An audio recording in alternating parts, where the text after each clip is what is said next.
In this video, we're going to discuss when you would use an exponential function to model a scenario.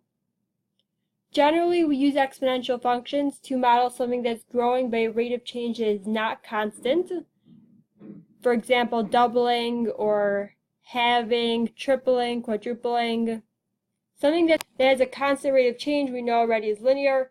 Let's look at a few past Regent questions. The first one we're going to do is question number 11 from the January 2017 Regent. Which scenario represents exponential growth? Let's look at the four answer choices. 1. A water tank is filled at a rate of 2 gallons per minute. Is this exponential growth? Does this represent something that does not have a constant rate of change? Well, let's look. If we have, it's filling at a rate of 2 gallons per minute, that means after 1 minute, we have 2 gallons. After 2 minutes, we have 4 gallons. After 3 minutes, we have 6 gallons. After 4 minutes, we have 8 gallons. Is there a constant rate of change between these intervals? From 2 to 4, it's 2. From 4 to 6, it's 2. From 6 to 8, it's 2. So there is a constant rate of change, so choice 1 cannot represent exponential growth. Let's look at choice 2. A vine grows 6 inches every week. Well, let's try that. That means that after week 1, the vine will be 6 inches tall. After week 2, the vine will be 12 inches tall. After week 3, the vine will be 18 inches tall. After week 4, the vine will be 24 inches tall. And let's see, what is the rate of change between these intervals, over these intervals?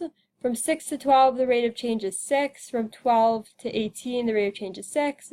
From 18 to 24, the rate of change is 6. Since there's a constant rate of change, this function does not represent exponential growth. This is a linear function. Let's look at choice 3. A species of fly doubles its population every month during the summer. So we know that doubling is always going to be exponential growth, and choice 3 is the correct answer to the question. Let's see why that is.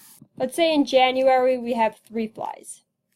In February we have double that, so we have 6 flies. In March we have double that, so we have 12 flies.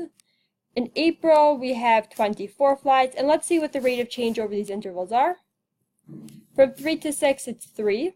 From 6 to 12 it's 6. From 12 to 24, it's 12. So the rate of change for each of these intervals is not the same. Let's just look at choice 4 very quickly.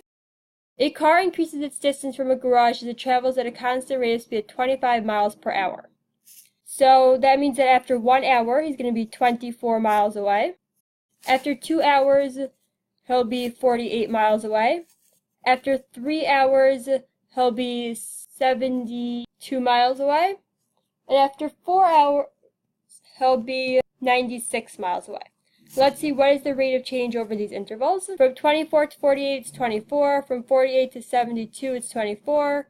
And from 72 to 96 is 24. So this one does have a constant rate of change and is a linear function, not an exponential function.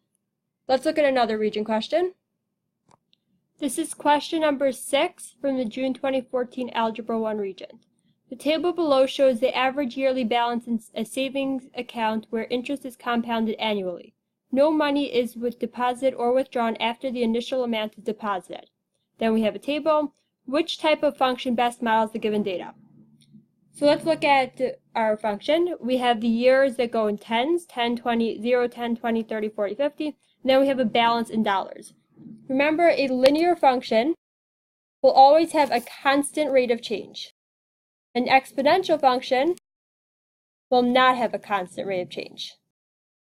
So we have to see does this balance have a constant rate of change over the interval, or does it not have a constant rate of change? If it has a constant rate of change, it's linear. If it doesn't, then it's exponential. So let's look at the rate of change from year 0 to year 10. To find the rate of change, we're doing delta y over delta x, the change in y values over the change in x values. So our change in x values is year 0 to year 10. Our y value at 0 is 380. Our y value at 10 is 562.49. And let's evaluate this whole thing on the calculator. So alpha y equals enter to get a fraction. In the numerator we have 380 minus 562.49 over 0 minus 10. Enter. This is 18 0.249. Let's choose another interval. So we did 0 to 10, now let's do 10 to 20 and see if we have the same rate of change. So again, we're going to do delta y over delta x, the change in y values over the change in x values. Our x values in this case is going to be 10 to 20, 10 minus 20. Our y value at 10 is 562.49, and our y value at 20 is 832.63. And let's evaluate this on the calculator. The rate of change over this interval is 27.014.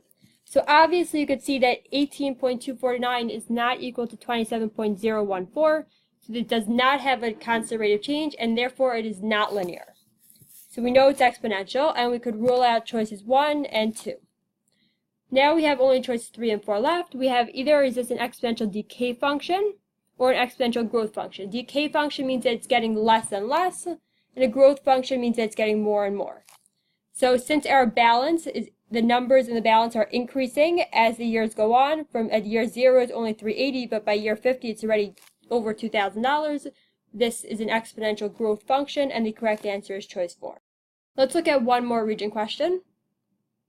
This is question number 27 from the August 2016 Algebra 1 Regent. Consider the pattern of squares shown below. Which type of model, linear or exponential, should be used to determine how many squares are in the nth pattern? Explain your answer. So if you remember, a linear model is one that has a constant rate of change, and an exponential model does not have a constant rate of change. We need to see if there is a constant rate of change between, in this pattern of squares. If it's a constant rate of change, it's a linear. If it's not, it's exponential. So from the first set of blocks is 2. The second set of blocks is 4. The next set of blocks is 8. From 2 to 4, we have a change of 2. From 4 to 8, we have a change of 4.